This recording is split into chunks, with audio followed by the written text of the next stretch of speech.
ॐ वक्रतुण्डमहाकाय सूर्यकोटिसमप्रभ निर्विघ्नं कुरु मे देव सर्वकार्येषु सर्वदा। सरस्वती नमस्तुभ्यं वरदे कामरूपिणि विद्यारम्भं करिष्यामि सिद्धिर्भवतु मे सदा।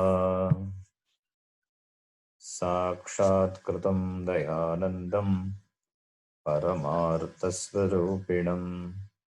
तत्त्वज्ञानप्रशास्तारं प्रणतोऽस्मि परं पदं। वागर्थाविव सम्पृक्तौ वागर्थप्रतिपत्तये जगतः पितरौ वन्दे पार्वती परमेश्वरौ। येनाक्षरसमाम्नायम् अधिगम्य महेश्वरात् कृत्स्नं व्याकरणं प्रोक्तं तस्मै पाणिनये नमः। वाक्यकारं वदरुचिं भाष्यकारं पतञ्जलिं पाणिनिं सूत्रकारं च प्रणतोऽस्मि मुनित्रयम्। ॐ सहना भवतु सहनौ भुनक्तु सह वीर्यं करवावहै तेजस्विनावधेतमस्तु मा विद्विषावहै। ॐ शान्तिः शान्तिः शान्तिः। If any of you have your videos switched on, please switch off your video and keep only your audio. Videos can be switched off.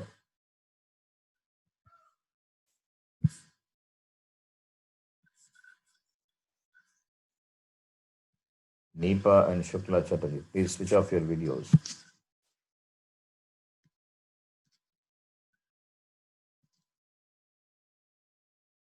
You can repeat after me. Ayun Rilakam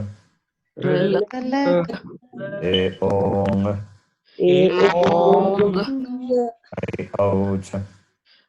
Ayouch Hayavarat Lan Nyamanganam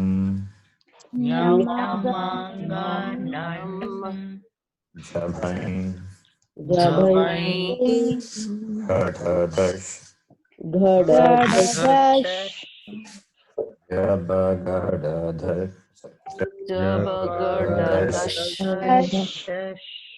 Kapachatata Chatato Kapai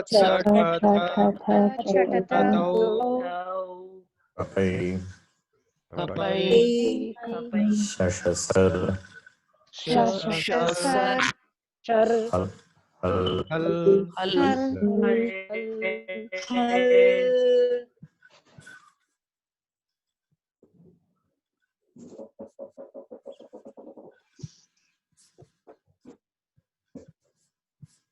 You will know with this Nageshwara Sutra by heart.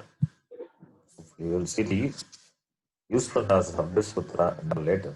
We will be chanting this.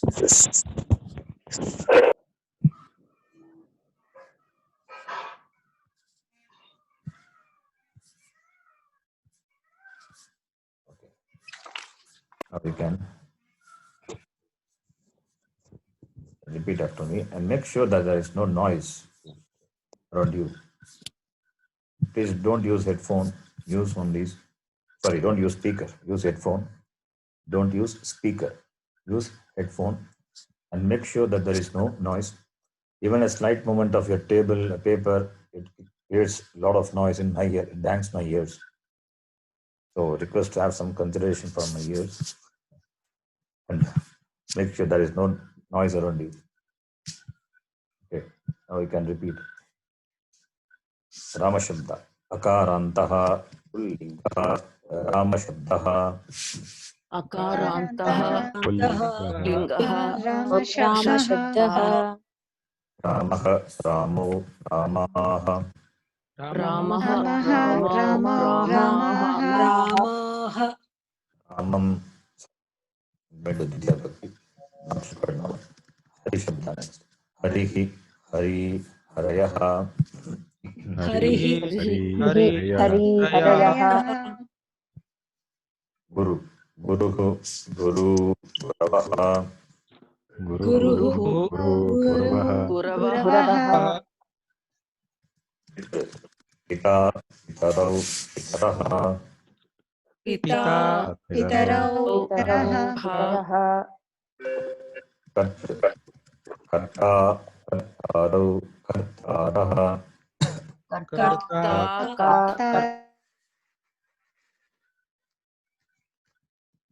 Etat Shabda. Eshaha Etau Ete.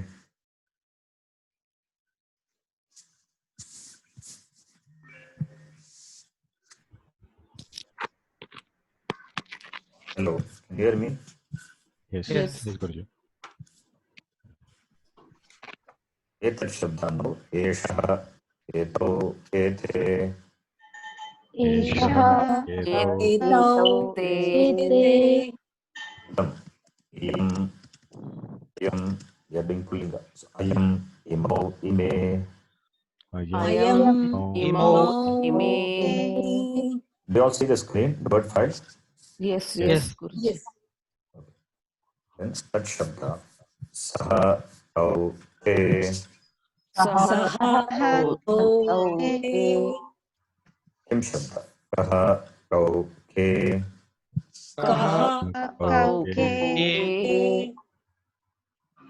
See, all these are some of the pullinga shabdas. What is the technical name of the shabda? Anybody? Technical name of the shabda. Ajanta पुल्लिङ्गः I'm not asking. प्रातिपदिकम् Very good. Pratipadikam is Pratipadikam. technical name of the word shabda. Shabda meaning word. Pratipadikam. Pratipadikam is the technical name. Not namapadam. Namapadam is a noun form. Shabda is a noun base. Shabda meaning noun base. Technical name for that is Pratipadikam. Shabda means word. Padam also means word. So word will confuse. If I use the word, what will denote? Shabda or Namapadam? Confusion. Therefore, I said noun base or noun form. Noun base for Shabda and noun form for Namapadam. Namapadam, Padam also technical word. Pratipadikam also technical word. Okay. In all this, Pullinga, what we have seen, only the first case we have seen, right? Akarantaha, Pullinga, Rama Shabdaha, that is the description of the noun base, description of the Pratipadikam, Shabda. And its first case will be Ramaha, Ramo, Ramaha, iti. Ekavachanam, Dvivachanam, Bahuvachanam. Right? So we have been doing chanting this, doing exercises, many we have done in the class. Given this one as homework also. Now we are going to learn other vibhaktis. After some time, we will see the other vibhaktis and the utility of those vibhaktis and all. Later we will see. But it's a time to just commit some shabdas to memory. Rama Shabda is very important. So we will chant the full Rama Shabda. We will chant the full Rama Shabda. Other vibhaktis, that is other cases, second case, third case, fourth case, and all we will see later. Don't worry about that now. Okay. So I want you to memorize this Rama Shabda. You will chant every class. After some time, this Shabda automatically it gets into your memory. Okay, but we will keep chanting it. Let us take the first Shabda, Ram Shabda. You can repeat after me. Akarantah Pullingah Akara. Shabdah. Lingah. You can chant Pullingah. after we complete. Okay. Now we can chant. Akarantah. Antah Pullingah. Rama Shabdah. शब्दः Ramah Ramo Ramah.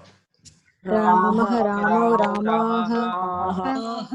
This we know, and already we have used the Pratama Vibhakti in our simple sentences. Right? Yes, Guruji. In this. So Pratama Vibhakti form we know. What about Dvitiya, Tritiya, Chaturthi? That we need to know. So we will chant. And where do you use all these other Vibhaktis? That is out of scope of discussion now. Only need to memorize, need to know. I will use the word memorize. If you find memorizing is something difficult, I will say remember, please remember. Without the book, you have to remember. What does it mean? It means memory only. So it is to be memorized only. Now, the Dvitiya Vibhakti. Ramam, Ramau, Raman. Ramam Ramau Raman. Ramena, Ramabhyam, Ramaihi. Ramena Ramabhyam Ramaihi Ramaya, Ramabhyam, Ramebhyah. Ramaya. Ramabhyam Ramat, Ramabhyam, Ramebhyah.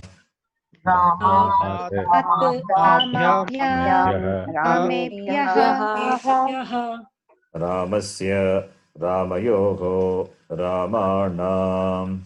Ramasya Ramayoho Ramanam.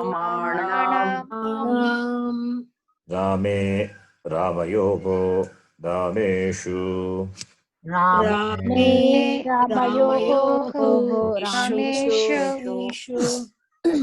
He Rama, He Ramo, He Ramaha. He Rama. He Rama. He Rama. If we can replace the word Rama by Bala, then what will be the Shabda? Let us try. Akarantaha Pullinga Akarant. Bala Shabdaha. Akarantah Pullingah. Bala Shabdah. Bala means Boy. Boy. Balaha, Balau, Balaha. Balau Balaha. Balam, Balau, Balan. Balau Balan.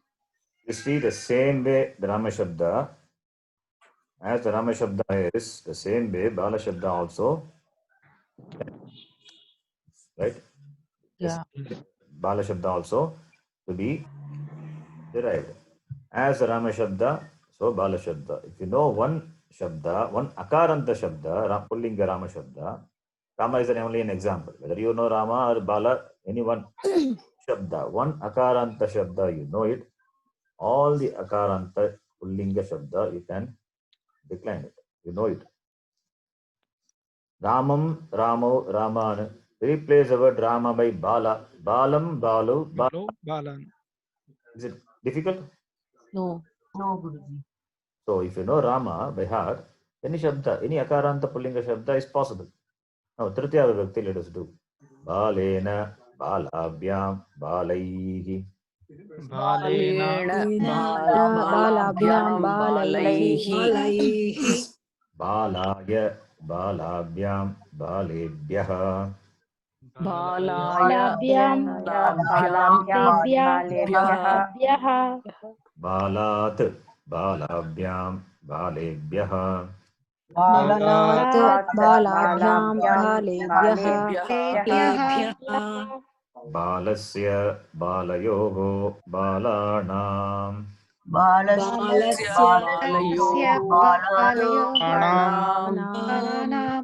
Bale, Balayoho, Baleshu.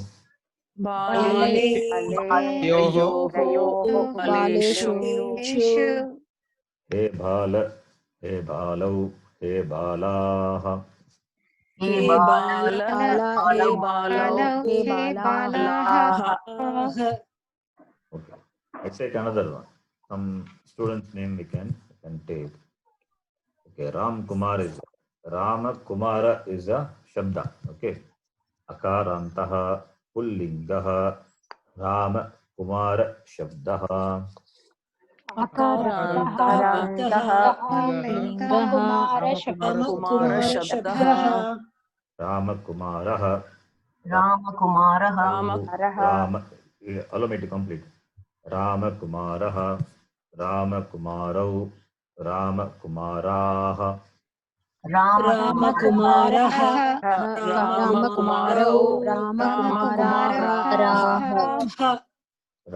Kumaram Rama Kumarau Rama Kumaran.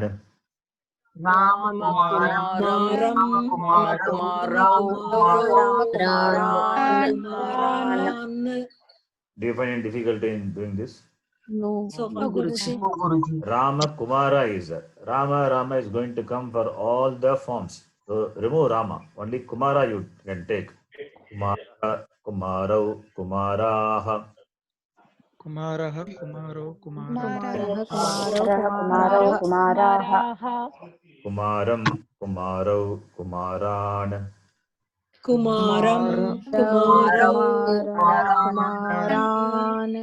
Kumarena, Kumarabhyam, Kumaraihi.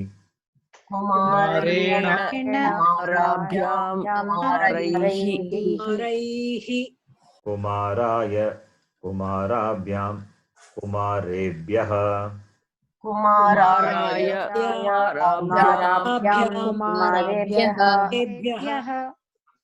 Kumarat, Kumarabhyam, Kumarebhyah.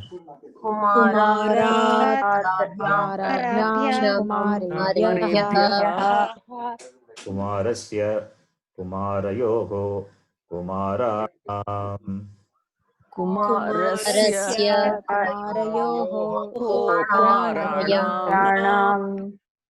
Kumare, Kumarayoho, Kumareshu.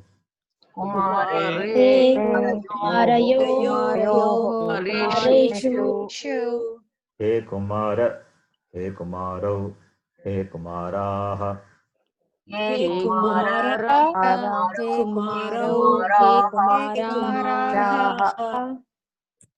Another name we can take. Vaidyanathan, Vidyanatha in Sanskritam. Akarantaha Pullingaha Vaidyanatha Shabdaha.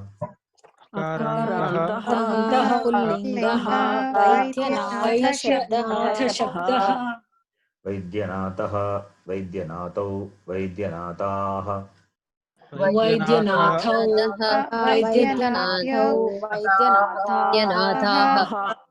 Vaidyanatham Vaidyanatau Vaidyanathan.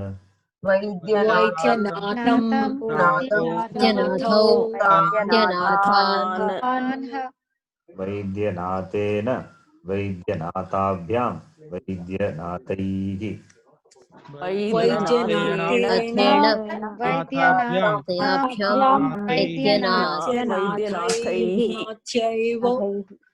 Vaidyanataya Vaidyanathabhyam Vaidyanatebhyah.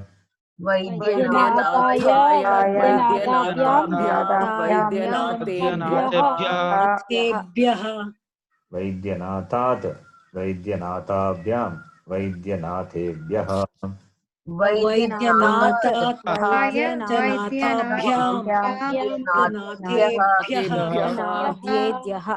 Vaidyanatasya Vaidyanathayoho Vaidyanathanam.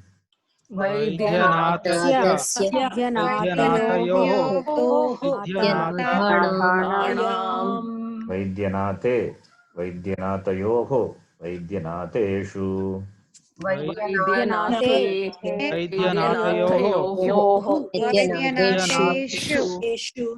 He Vaidyanatha He Vaidyanatau हे वैद्यनाथाः ये वैद्यनाथ हे Vaidyanath वैद्यनाथौ वैद्यनाथाः वैद्यनाथाः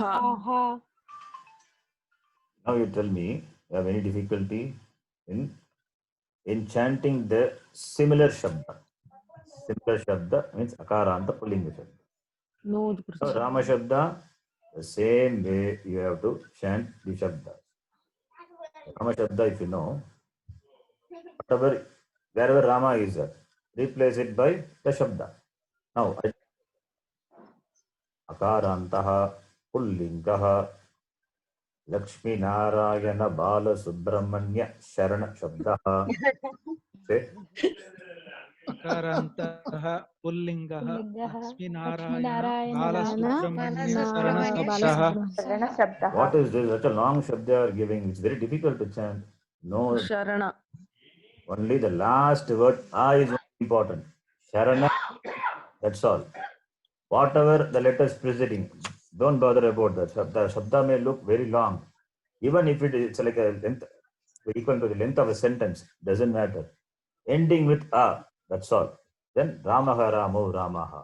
Bala Subramanya Lakshmi Narayana Sharanaha. Bala Subramanya Lakshmi Narayana Sharanau. Bala Subramanya Lakshmi Narayana Sharanaha. Sharanam Sharanau Sharanaha. Only that much. Whatever precedes, whether it's Lakshmi Narayana, Bala Subramanya, or any number of names you have, doesn't matter. What it ends with, akaranta. That is why we say akaranta. Description itself, we are saying it is akaranta shabda.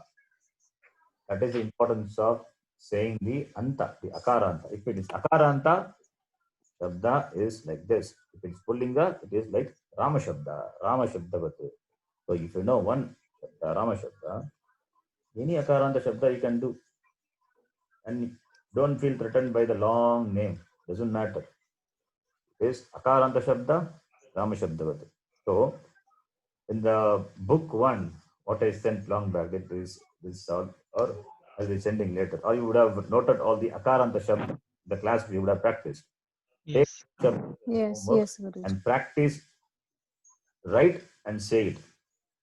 First you write it, few shabdas, Ganesha, Ishvara, Vignesha, so many shabdas are the akaranta shabda. You take it. Those shabdas you can take as an example, practice it, seeing and writing. Next is take different shabdas, see the shabda and chant the shabda. Once you memorize Rama shabda, just by telling, by the name of a shabda, akaranta pullinga shabda, you should be able to chant. This is the practice we are going to do. So Rama shabda we have done. Now Rama shabda only we have done. Hari shabda is there, Guru shabda is there, Pitra shabda is there, Katra shabda is there. If you see all the shabdas, next class nobody will be there. Hari shabda is there, same way, 8 into 3, 8 vibhaktis, 3 vachan, 24 forms, and Guru shabda, then the same way for all the linga, all the shabda. Don't worry, we'll do it slowly. Guruji, It will be given slowly. Okay, so you will know it. So practice. You need to practice that. Today we have seen Rama Shabda. Now let us quickly chant Strilinga, Napumsaklinga, only Pratama Vibhakti. Rama Shabda, from next class we will be chanting all the Vibhaktis and you have to practice. Once you practice and you're comfortable with Rama Shabda, then we will go to Hari Shabda and Guru Shabda. Slowly we will cover one Shabda. And usage of all the Vibhaktis and Vachanam will be seen. When the time comes, we will see all those things. When we get to the particular topic, it will take some time. That time we will see. But by the time we will have all the tools with us. That is why I'm preparing you for the future lessons. Okay. So now let us quickly chant the telling the Shabda. Rama Shabda. Rama, Rame, Rama. Rama, Rame, Ramaha. Nadi, Nadyau, Nadyah. Nadi, Nadyau, Nadyau, Nadyau, Nadyaha. Nadyah only, not Nadyah. Matihi, Mati, Matayah. Matihi, Mati, Matayah. Matayah. धेनुः धेनु धेनवः धेनुः धेनवः धेनवः वधूः वध्वौ वध्वः वधूः वध्वः एषा एते एताः एषा एताः इयम् इमे इमाः इयम् इमे इमाः सा चेताः एताः काकेकाः काकेकाः all these are strilinga shabda now napumsakalinga palam pale palani फलं फले फलानि etat ete etani एतत् एतानि idam ime imani इदम् इमानि tat te tani तत् तानि kim te tani किम् एतानि now we will read this. I think I gave you this as the homework. Can you see the word file? Homework for practice. Did you try this? Yes. Yeah. Yes, Guruji. Okay. These are two odds. Riyaji.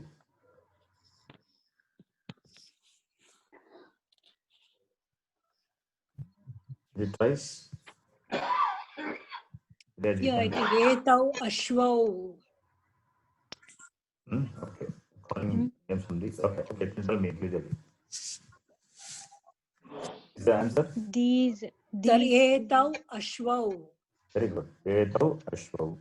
These two are female students. एते छात्रा छात्रे छात्रे Chhatri. Ete balike.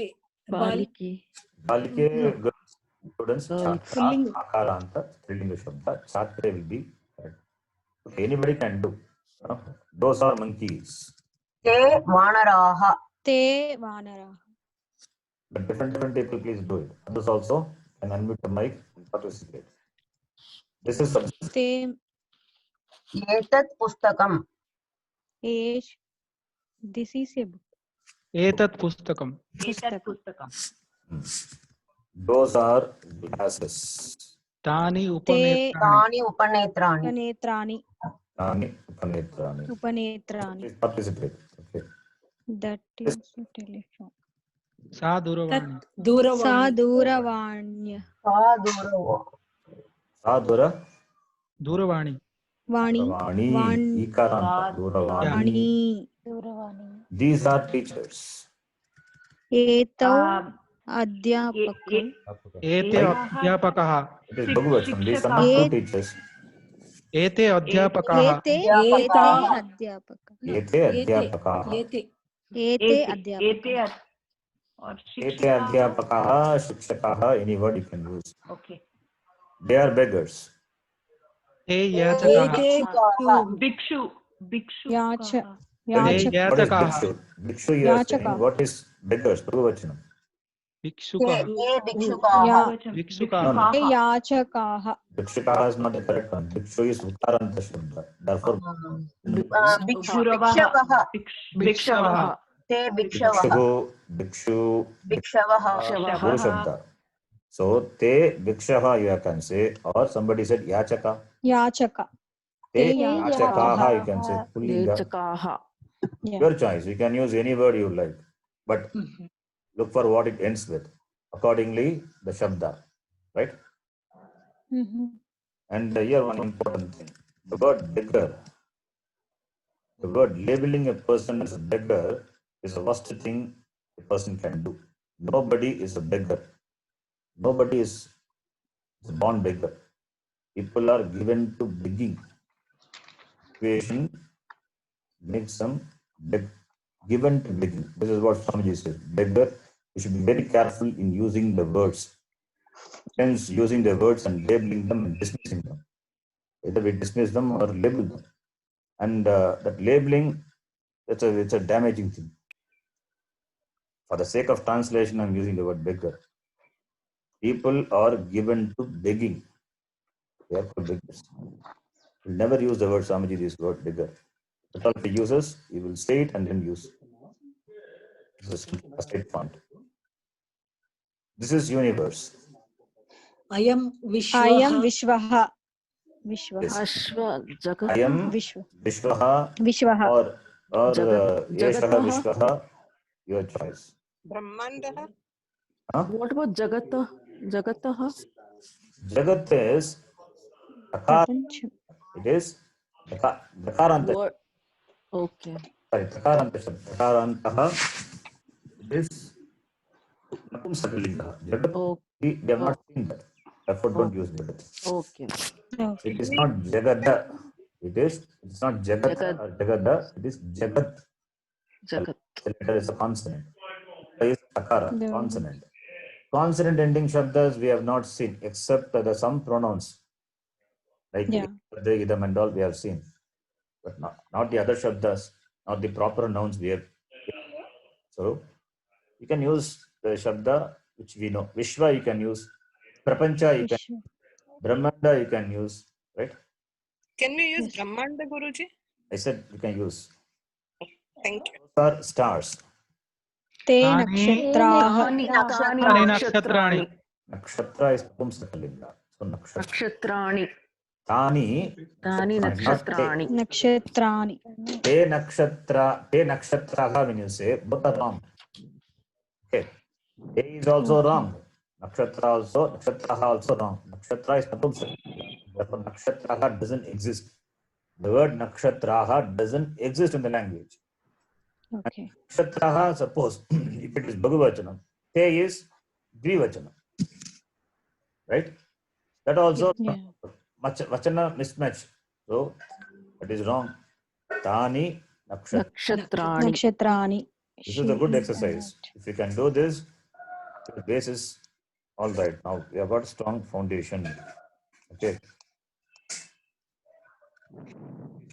Sa Nati. Sa Nati. Abhinetri. Sa nati. Nati.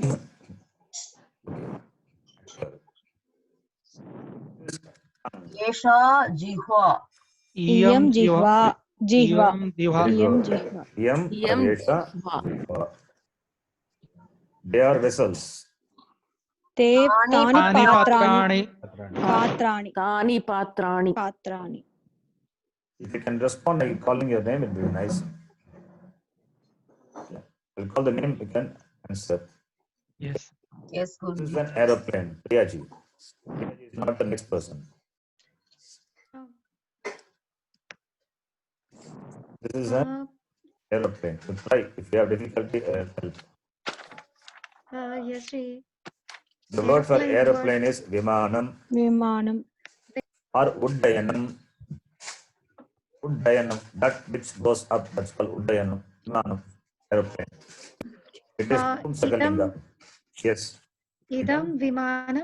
That's all. Idam Vimanam. Next person. Kamakshiji. Hmm. Those are buses. Tani Lokayanani. Tani Lokayana. Lokayana means bus. Lokayana Shabda. Lokayana. Lokayane. Lokayanani. Next person. Sutiji. That is a temple. Tat mandiram. Tat Mandiram.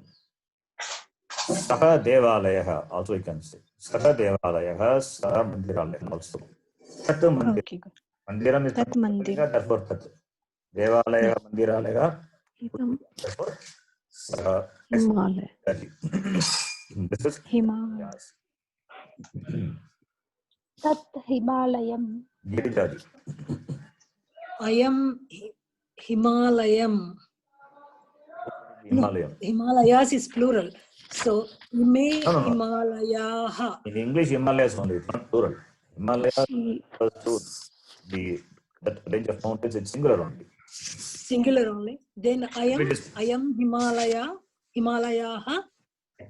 I am Himalaya, which will be Himalaya is Himalayam. Bhagavachanam. I am is singular. Himalayam. Himalayam. Himalayam also not Himalayah. correct. Himalayah.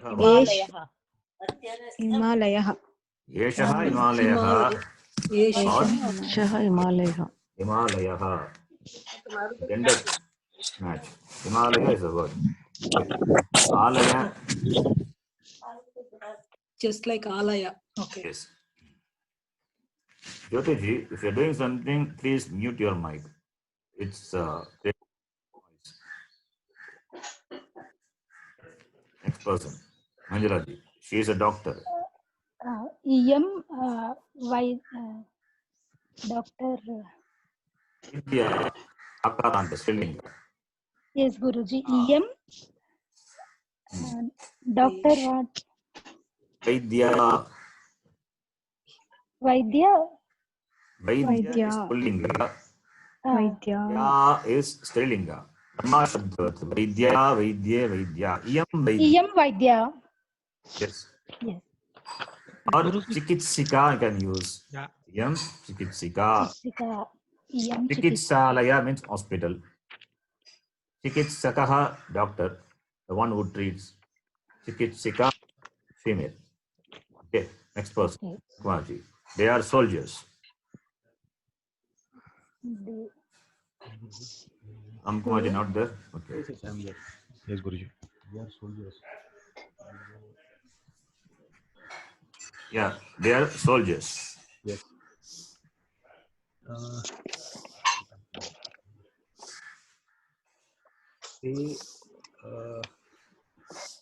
Sainika is a word. Sainika. Te Sainikaha. Te Sainikaha.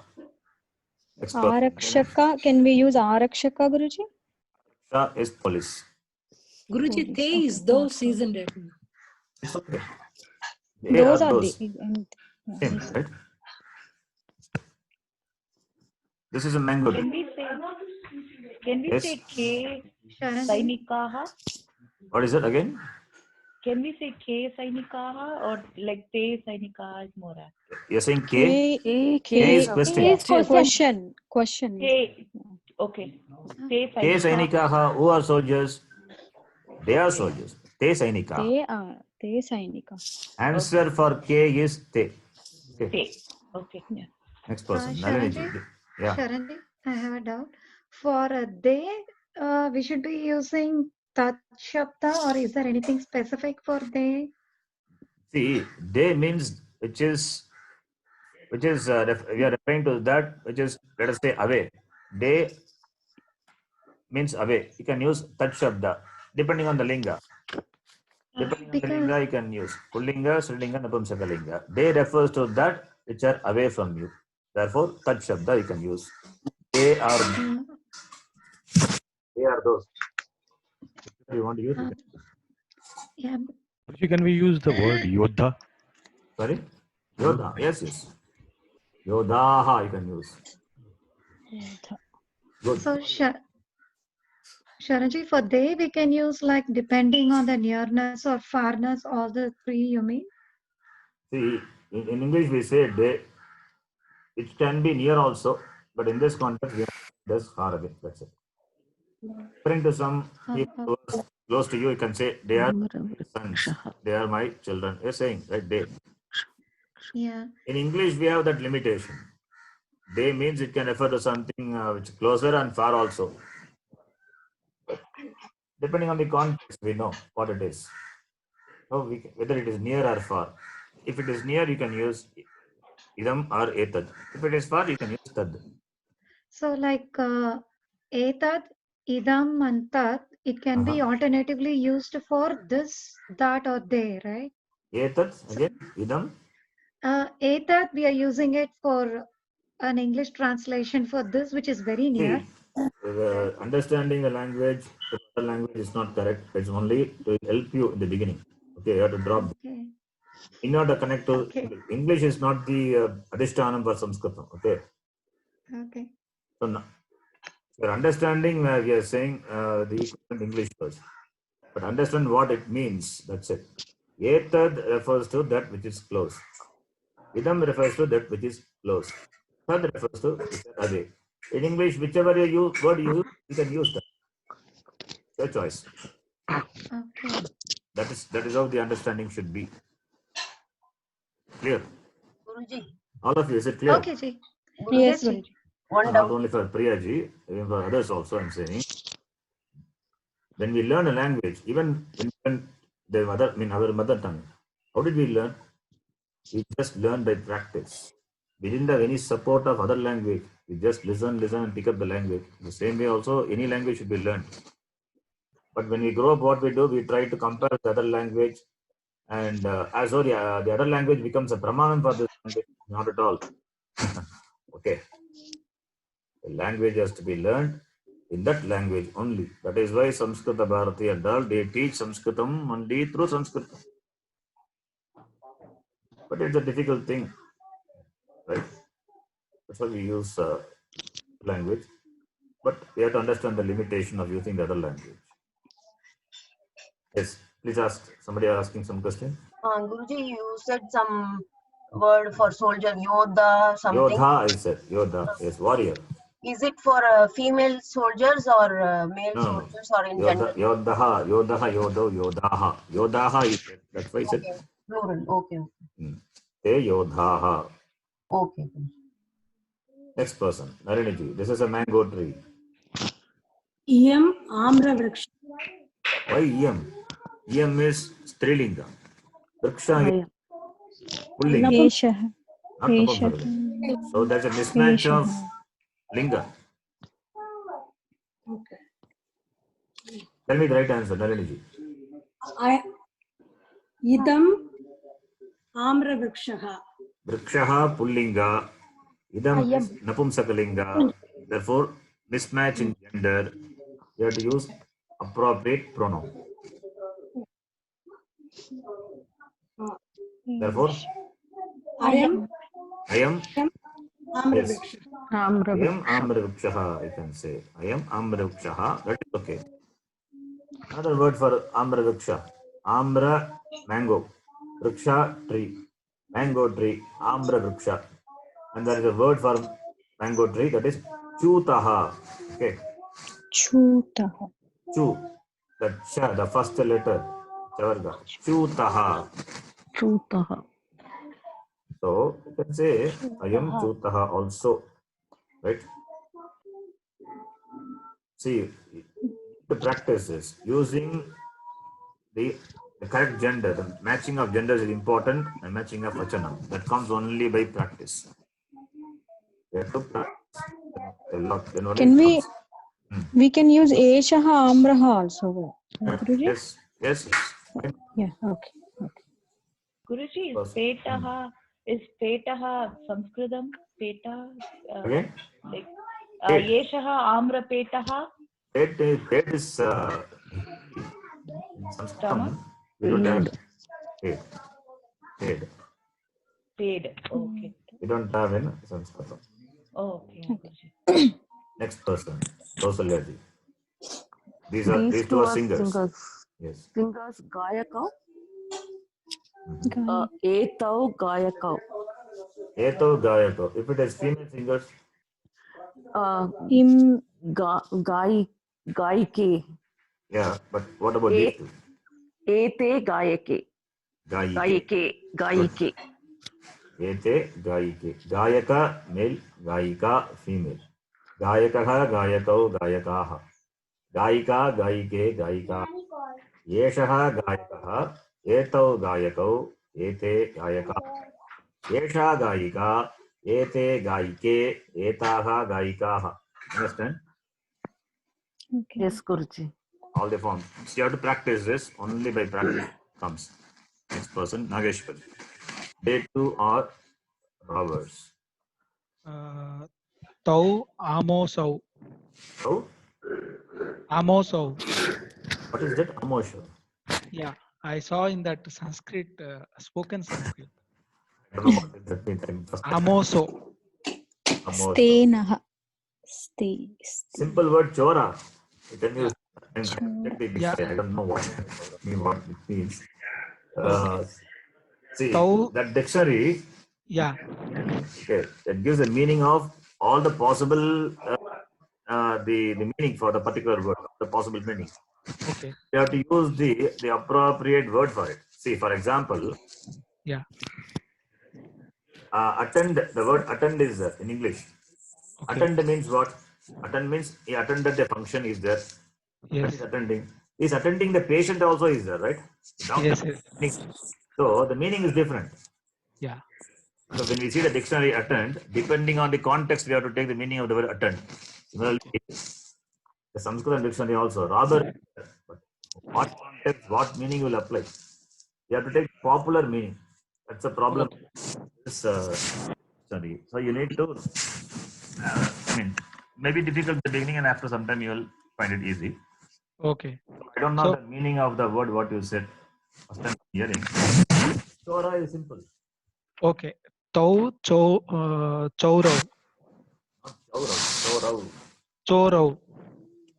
Stena also you can use. Stena, yeah. Stena. In Rudram it comes. Te stena. Tau steno. Tau steno. Taus. Steno. Yeah, taus ne stena. Next person, Prabhakarji. Is Ramakrishna Paramahamsa. Simple. Yes, Guruji. So it'll be I am Ramakrishna Paramahansa. He is there. So, He. it means Saha. far away. Oh, yes. Saha Ramakrishna. Saha Ramakrishna. Paramahamsa. Saha Ramakrishna Paramahamsa. Ramakrishna Paramahamsa is one word. In English, it means, but in Sanskritam, it is one word. Akarantaha pullingaha Ramakrishna Paramahamsa Shabdaha. Ramakrishna Paramahamsaha. Ramakrishna Paramahamsau. Ramakrishna Paramahamsaha. Ramakrishna Paramahamsam. Ramakrishna Paramahamsau. Ramakrishna Paramahamsaha. That is Hamsa Ditya Vibhakti. Okay. This is how it is to be declined. Next So person. you cannot say this is Ramakrishna. This is He is. He is. he is there, therefore Saha is said. If Saha. you think this is Ramakrishna, then you can use Okay. Ayam. Okay, okay, Guruji. Thank you. Vidyaji. He is a disciple. Saha Sishyaha. Very good. Saha Shishya. Another word for Shishya is many words are there. Shishya. Sevakaha. No, Sevakaha is well. Student also disciple only, right? Chatra. Like this. Chatra. We can Correct. use. Shishya is a disciple, therefore Shishya. Just saying the words also. Next person, Madhuriji. Vivekananda is a disciple. Madhuriji, you are attending for the first time, so whether you can do this, you can try. Guruji, I might need a little more time to do it. Okay. There you, I don't see your name in the participant list. Okay, yeah, I can see now. Yes. Yeah. That is a disciple. Okay. Who can do? Please do. Vivekanandah Sishyah. Vivekanandah Sishyah. Shishya, that's all. Vivekananda Shishya. Vivekananda is the disciple. Where is the, don't look for it. Vivekananda means Vivekananda disciple. So his is not there, that is not there. No, it not be there. This is Sanskrit. Isn't there, when they are understood. Vivekananda Shishya means Vivekananda is Pratama Vibhakti Ekavachanam. Shishya also Pratama Vibhakti Ekavachanam. Vivekananda Shishya, when you say Vivekananda is the disciple. The translation will be Vivekananda is a disciple. Clear? Okay. Next person, Shuklaji. He is the Guru.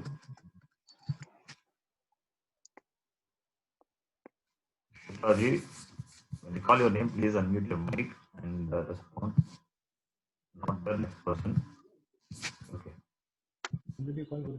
Priyaji, you can do.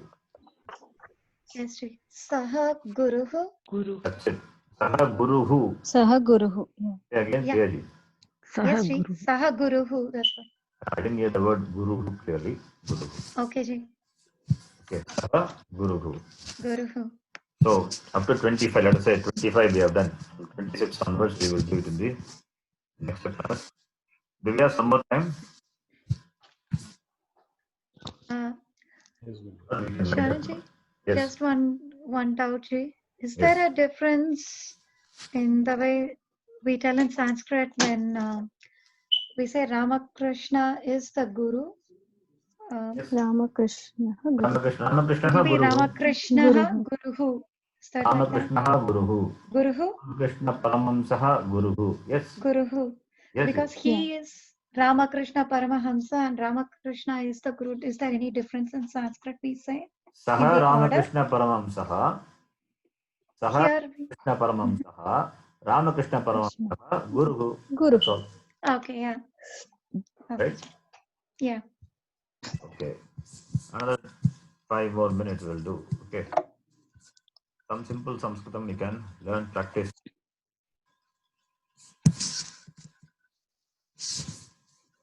Kamakshi, you can read.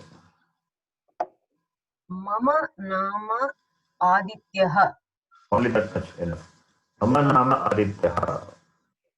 Just know the meaning. Aditya, the name. My name is Aditya. My name My is name is Aditya. Aditya. It's okay. Aditya is a name. Nama meaning name. Aditya is the name of whom? My name. My name. Mama is my. From the word my only mama has come. Can you say? Mama, from mama only my has come. Okay. Mama becomes my. May becomes mine. In Sanskrit, may also is there. So mama becomes my in English. So mama nama, my name. Mama nama, my name. My name. My name. Yeah. Name is something what you have or what you possess. Therefore, mama. Okay, we will talk about more about this later. Just know, Mama Nama Aditya. Suppose if I ask you, what is your name? How do you answer? Mama nama Mama Kamakshi. Nama Mama. Kamakshi or Priya. Priya, Shruti. Ramakrishna, whatever may be. Priya. Yes, Mama Nama.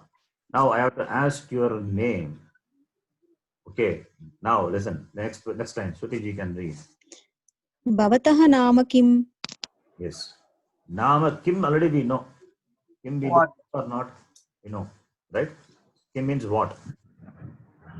Kim already we have seen, right? Yes, Yes. Guruji. Nama is name. Nama Kim. What is your name? What's the name? What's What's the name? Nama Kim.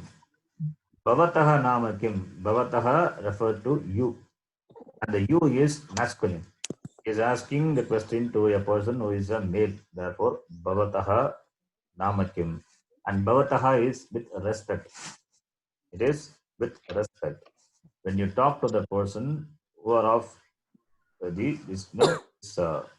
who are of above the age or we have respect for the person, you can use Bhavataha.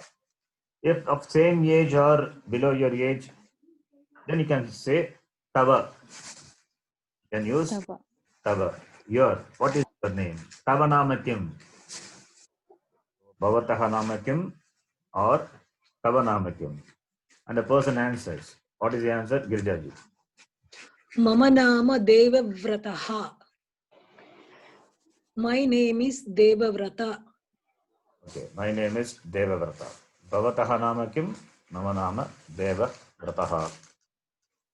Now the next one, Manjulaji, you can read. Guruji. Mama Nama. Mama nama Divya Prabha. Mama Nama Divya Prabha.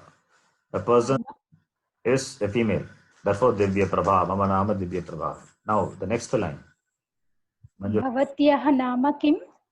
Bhavatyaha Nama Kim. Bhavatyaha nama kim? Bhavatyaha refers to the person, Female. the female person. If it is a masculine, Bhavataha. If it is female, Bhavatyaha. Bhavataha, Bhavatyaha both means your only. Okay. Okay. If For younger Guruji? it's also senior, respect. Bhavatyaha. Bhavatyaha. Bhavatyaha, your. That is referring to the female. With respect. Bhavatyaha Nama Kim. Ram Kumarji, answer is? Mama Nama Savitri. Mama Nama Savitri. Now Ram Kumarji. Bhavataha Nama Kim? Mama Nama Ramkumar. Mama Nama Ramakumara. Girjaji, Bhavatyaha Nama Kim? Mamanaha Girijaha. I'm calling Girija and asking about Girija. Yeah. Sorry, I was writing down something. That's No, why I I'm did. calling Girija and asking you what is your name. Okay. So you ask me what is my name. Ji. You ask me what is my Bhavataha name. Nama Kim. That's it. Mama Nama Sharanaha. Okay. So, Yeah, Guruji, if it's every time we are using the name with the Ikaranta, here it's Savitri, means we usually write it's like a Savitri. Ikaranta, but here it's like No, Ikaranta, Savitri is Ikaranta only. Akaranta. Savitri is Ikaranta Shabda only. Okay, but when I say my name like Shruti, not we have to say in Sanskritam Shruti. No. Shruti is Ikaranta. Not that all the Strilingas are Antas, I mean Strilinga Shabdas, at the ending of the Strilinga Shabdas are long. We have seen Mati Shabda, we have seen Dhenu Shabda. Those are Shabdas ending with short vowel, right? Okay, but here for Purushalinga Similarly, also they Shruti are using also Deva ends. Vrataha. Shruti also ends with the short vowel E. Shruti Shabda. Ikarantaha, Strilingaha, Shruti Shabdaha. And Savitri is Ikarantaha, Strilingaha, Savitri Shabdaha, Nati Shabdavat. Like Nati Shabda, you have to decline Savitri. Okay. Shruti is Then like here Mati it's Shabda. Okay. okay. I mean, my question is here they are using Deva Vrataha, but the actual name is Deva Vrataha, or else they are using Ekavachanam Purusha Linga Ramaha, like Rama. Ramaha only, yes. Devavrataha is Pratama Vibhakti Ekavachanam. Yes, only one Devavrata is. I'm the person Devavrata. Only one person. Therefore, Devavrataha. Pratama Vibhakti Ekavachanam, right? At the same time, Savitri means that is also Ekavachanam, like that Yes, they are of course, using, because only your name is being asked. So for only one person is there, right? Okay. Mama is my, Savitri is my name. Mama is only one. My name. I'm saying ours name. My refers to only me. Therefore, my name. And therefore, Savitri also must be Ekavachanam, right? Ekavachanam. Okay. Okay, we can stop here. Guruji, last one down. Kartikaha or Kartik? Mama Nama Kartikaha is right. Again? Kartik. Kartik is in English. We always in Hindi and English we cut the last K. Okay. Actually, it's Kartikeya only. The name is Kartikeya. Okay. Kartikeya. Kartikeya. Okay. Subramanyah Kartikeya. Antaha Pullingaha Kartikeya Shabdaha. So Rama Shabdavat. Rama Shabdavat. Yes. Okay. We'll stop here. Om Purnamadah Purnamidam Purnamudachyate Purnasya Purnamadaya Purnamevavashishyate. Om Shanta Shanta Shanti. Harihi Om Shri Gurubhyo Namaha. Harihi Om. Dhanyavadah. Dhanyavad Guruji. Dhanyavada Guruji.